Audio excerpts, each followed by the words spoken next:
all the pressure of answering to people was gone. It was just disappeared. New house is obviously too big for this. Only for great ideas.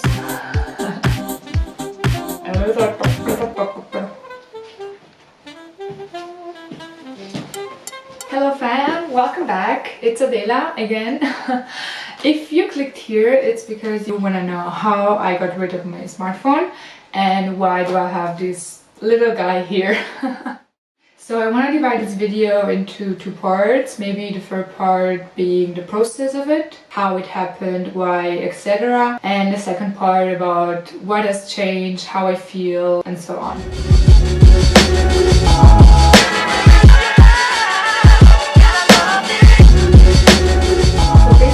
I have been thinking for a while to get rid of my phone. I had a OnePlus 3 or something. I didn't want to get rid of it because it was still functioning. Not too good, but still functioning, you know? And once you know how many resources are used to create a phone, you really don't want to get rid of your phone. I think the universe just sent me a fucking bliss because I lost my phone in July. Boy, that felt so good, I swear. So I lost my phone, right? And can you imagine how freaking relieved I was? All the pressure of answering to people was gone. It was just disappeared. I didn't buy a phone for 3 weeks. I felt so good that I was like, no. I'm not getting back into it. And the thing is, when you lose your phone, you cannot use WhatsApp anymore, but Telegram was still working on my laptop, also Messenger from Facebook, so I still could reach my friends and family if something happened. Just so you know, I'm one of these people that don't answer right away. They take days, weeks, months. If it's just small talk, I'm like, I'm out of it, you know? I would rather meet people and talk face to face. I know a lot of times that is not possible because I keep changing place, changing home, so it's very difficult to keep in touch with friends, but it's not impossible. I would rather have a monthly Zoom meeting or something with some friend instead of just writing every other day. Since I moved to Lisbon, all the friends that I had were friends of my boyfriend. This is why for those 3 weeks where I didn't buy anything, I couldn't bother any less because I could use his phone to just like message his friends, and until he started complaining about it and being like, oh, this is my phone. And if you're watching it, yes, this is how you acted, okay? Interruption. Isn't this so cute? I found it at the market near house.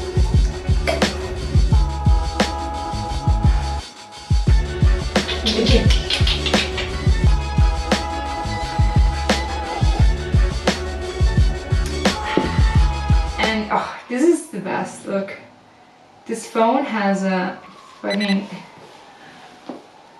torch. And it has also a camera, by the way. You can see it here. You needed to put an SD card in it, and my SD card is 128 gigabytes, which is obviously too big for this. But yeah, there's an alarm, you can call, you can write SMS, you know, the best shit ever.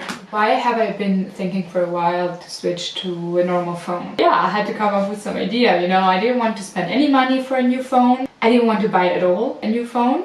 I think because it feels like life has become this never-ending cycle of answering WhatsApp messages, Instagram posts, group chat messages. It's like everyone feels entitled of your time and energy constantly, and I've become so resentful of how society expects us to have a smartphone and be readily available 24/7, 24/7, 24/7.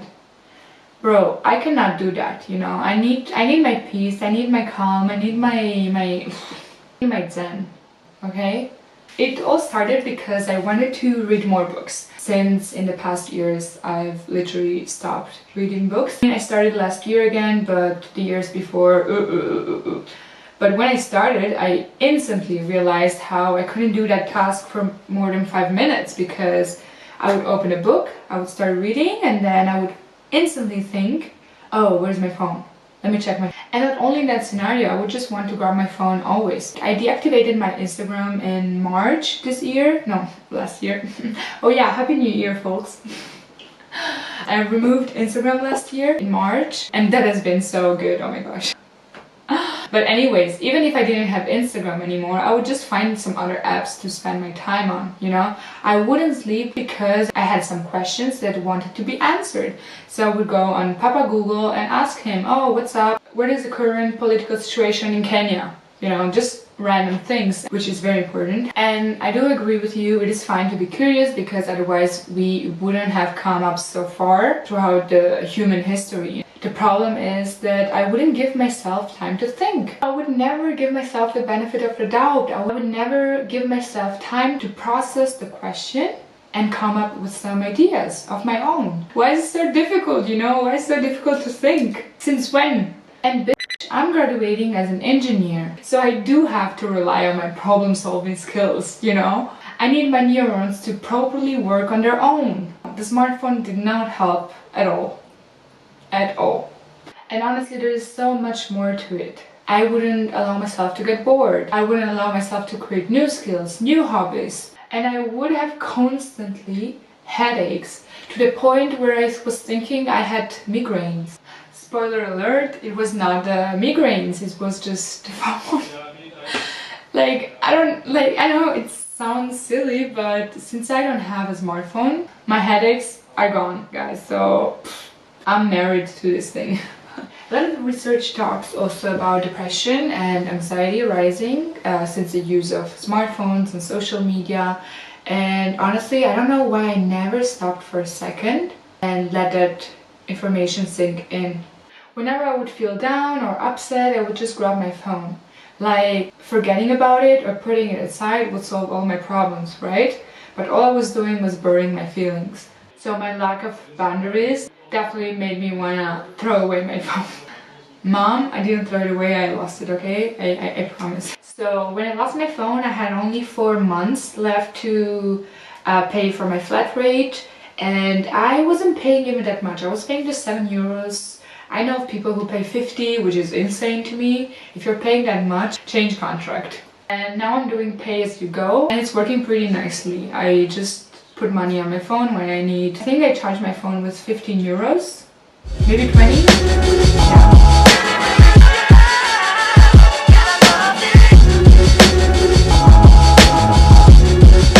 So now we can start talking about what's changed in my life, how I feel about the Switch, and so on. So there are things that smartphone has that I needed to replace. One of those is maps, of course. I'm pretty lucky because I just moved to Lisbon, and honestly Lisbon is so much smaller than Berlin. Getting lost here is not the same as getting lost in Berlin. I started bringing with me a small notebook. This notebook, which I called Naughty because I'm a naughty girl. I started bringing this with me way before I lost my phone. It was one of the boundaries I tried to put on my smartphone. When I was waiting for a friend or for the bus, instead of going on the phone, I would just take this out and doodle or write something down. And this is, of course, only for great ideas. And this has been a lifesaver, honestly, because now I started to write here down the road I have to take. For example, here. But the best part has been definitely talking to people and asking for help, starting conversations with strangers. It's amazing. I'm pretty extrovert already, but I haven't talked to people as often in a while. So it's very nice to get back to it, and I'm also practicing kinda my Portuguese, which is definitely a plus. And I swear, guys, my orientation skills are getting so much better. I would have never thought about it because they were so bad with Google Maps. Even by following Google Maps, I would go to the wrong direction. How many people can relate to this? I believe a lot. I hope a lot.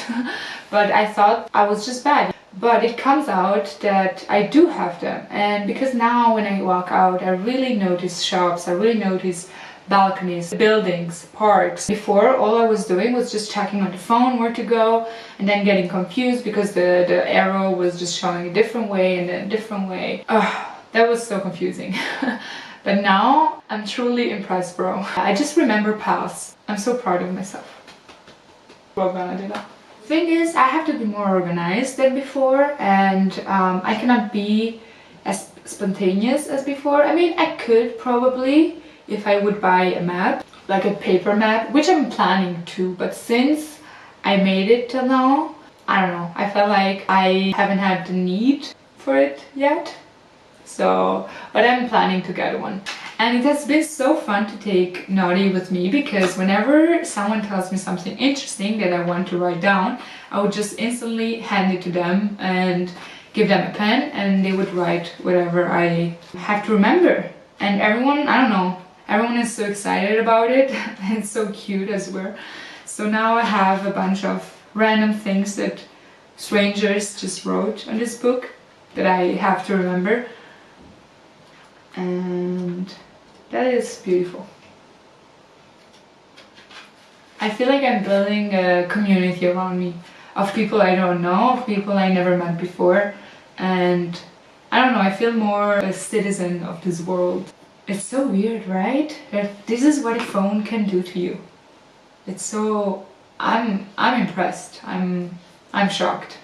A big downside is that buses here, they don't write the name of the station on the bus, which is super bad.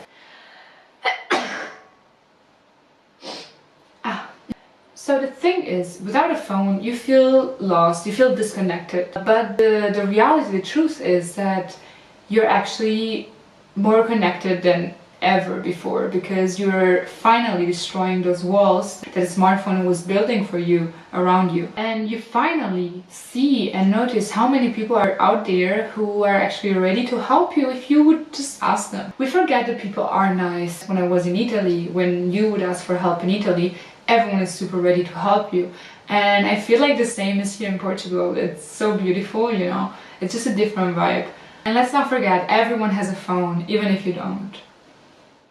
Music is another thing I thought I would be missing a lot, but I was wrong, because when I was little I was pretty introvert, so I would always just check on people and observe what everyone was doing. And I find myself now doing the same again, because I kind of missed it, I have to admit. For a while I was thinking to get maybe a radio. Do you know in the 2000s we had those small radios, like very small colored ones, and I have quite a few in Italy at home, so I was thinking in the beginning to get one of them and just use that, but it turns out I don't need it. I'm enjoying so much getting bored and just existing instead of having constantly something in my mind. So for now I'm more than good. Another aspect is the camera. Last year, or 2 years ago, I don't remember, I bought with my savings a new camera, which I called Pierre, which I'm filming videos with. And I also got it because I was trying to put, again, boundaries on my smartphone consumption. So I would rather take pictures with Pierre instead of with my phone, and that helped a lot. But I have to say it's a bit heavy. So I remembered my dad has an analog camera. When I went back home, I just searched for it and found it, and now I'm taking analog pictures, which is super cool. It's quite pricey, I have to say, if you're a student. Till now I developed only one roll. I still have 4 or 5 to develop, but I'm waiting to make some moolah, you know what I'm saying. And whenever people use it to take a picture, they forget that you just point and shoot once. And maybe they're telling me, oh wait, let me take a second one. I'm like, bitch, give it back. That shit is expensive, so cut it. And it's so nice to get pictures back. I mean, I got it only once, but it's super nice because you forget what you pictured in the first place, and it's like Christmas every time, or for that one time. I feel like the lighting is going away, I'm so sorry. The last aspect I would say is social media. I already said I don't have Instagram. I use YouTube mostly on my laptop. I know there are some programs or some websites where you can post pictures from the laptop. But honestly, if you don't care about social media, I would cold turkey just switch to such a phone.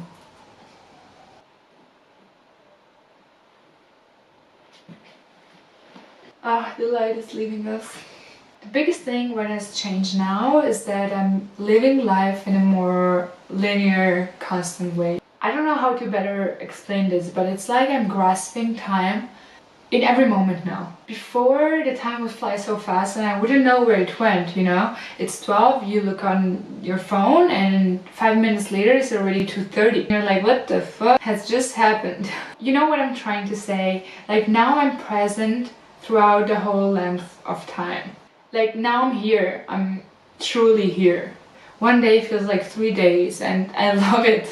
I feel the time passing slower and slower. It does feel like you're gaining something back, and that thing back is your time. And you really notice it, you know? Another thing which has changed, as I already told you, is that you have to be more organized, but I don't mind it actually, because I realized that I'm more into the things I'm doing. I'm more like planning things and I'm more present in it. And you have to talk to more people too, and that has been very pleasant to me. Another thing is that I am allowing myself to feel bored, because you have instantly an abundance of time which is given back to you, and this as a consequence sparks my imagination and allows me to be more creative and find something to do. I'm learning new skills, I'm nurturing new hobbies, I'm having new adventures and finding new books different from the self-help bullshit I was so obsessed with before. But now, since I have so much time, I can put into also some romance, novels, fiction, just normal books, you know. I really do like the simplicity of the everyday life, and I'm so glad I got back to it. And last but not least, I'm so much more interested in doing things instead of sharing them. No, I'm good, I'm happy, and even if I'm not happy, sometimes I still have better coping mechanisms than before, and this makes me already so much happier. So yeah, I would definitely recommend it. If you're here, you probably were thinking about it already, and honestly, just try it. Just give it a go. Do it for 2 weeks, just see how it is, and then decide. Okay, thank you for being here. If you made it till here, please, you know what you have to do. You have to subscribe, okay? And see you in the next one. Toodaloo, toodaloo.